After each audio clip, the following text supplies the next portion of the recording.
ইসলাম অর্থনৈতিক ব্যাপারে একেবারে পরিষ্কার অবস্থান নিতে বলেছে। আমাদের দেশে স্বামী স্ত্রীর টাকা পয়সার মধ্যে যত গোজামিল আছে আর কোথাও এই গোজামিল নাই। স্ত্রীর যে গহনা, এটার মালিক কে বলেন তো? স্ত্রী। বুঝে শুনে বলতেছেন? বউয়ের যে গহনা, তার যে অলংকার, স্বর্ণ, এগুলার মালিক কি বউ নিজে না স্বামী? এবার বলে স্বামী। কথা উল্টে গেছে। দেখেন, আপনারাই সন্দেহের মধ্যে পড়ে গেছেন। আমি যে গোজামিল বলছি সাধে বলছি? আচ্ছা, বউ মালিক যদি হয়, তাহলে আপনি বিদেশ যাওয়ার সময় এই স্বর্ণগুলা যদি বউর কাছে বলেন যে স্বর্ণগুলা দাও বিক্রি করে, আমার ভিসা কিনে বিদেশ যাব, আমি বিদেশে গেলে আবার তোমার কিনে দিব। বউ যদি বলে যে স্বর্ণ যেহেতু আমার, আমি তোমাকে দেব না, কারণ কেউ আমার কাছ থেকে লোন চাইলেই কি আমি দিতে বাধ্য? আমার বিশ্বাস হয় না তুমি আবার কবে চাকরি করে টাকা কামায় আমার দিতে পারবা কি পারবা না, সরি আমি তোমাকে দিলাম না। কি বলেন, এ অধিকার মহিলাদেরকে দেওয়া হয়? কোন ফ্যামিলিতে আছে এটা? কোন মহিলা যদি এটা বলে, ওই ঘরের ভাত কি তার কপালে আর জুটবে? কি বলেন? তাইলে মহিলা মালিক কেমনে হইলো? একটু আগে না বললেন মহিলা মালিক?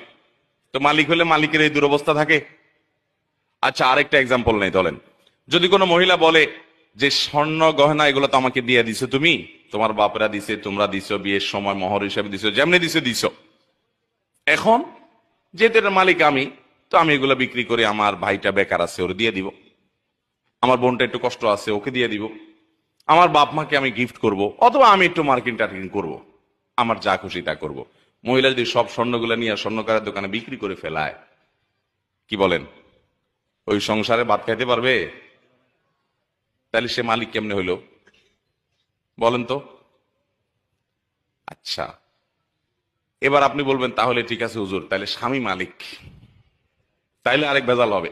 স্বামী যদি মালিক হয়, তাহলে স্ত্রীকে যে মহারণা দিছে, এ মহারণা যদি তার মালিকানাই থাকে, মহারণা আদায় হয়েছে? বুঝেন নাই কথা? আপনি 5 ভরি 3 ভরি 2 ভরি স্বর্ণ দিলেন, কি বাবদ? মোহর বাবদ। মোহরটা এটাতে স্ত্রীর প্রাপ্য। আল্লাহ বলেছেন ওয়াতুন নিসা সাদকাতিহিন্না নিহলা। মহিলাদেরকে এত ঠকান এদেশে ঠকানো হয়, পৃথিবীর অন্য কোনো দেশে আছে কিনা জানি না আমি। এদেশে অবশ্য ভারত বা অন্যান্য দেশে যেতে আমরা অনেক ভালো আছি, কিন্তু তারপরে আমরা এখন এজ এ মুসলমান আমরা অনেক পিছিয়ে আছি। পৃথিবীর অন্য কোনো মুসলমান দেশের সাথে তুলনা করলে আমরা এই জায়গায় খুব বাজে একটা জায়গায় আছি। মহিলাদের অধিকার আমরা নষ্ট করি, ধ্বংস করি। আল্লাহ বলেছেন ওয়াতুন নিসা সাদকাতিহিন্না নিহলা, মহিলাদের মোহর এটা তাদের প্রাপ্য অধিকার, আদায় করে দাও।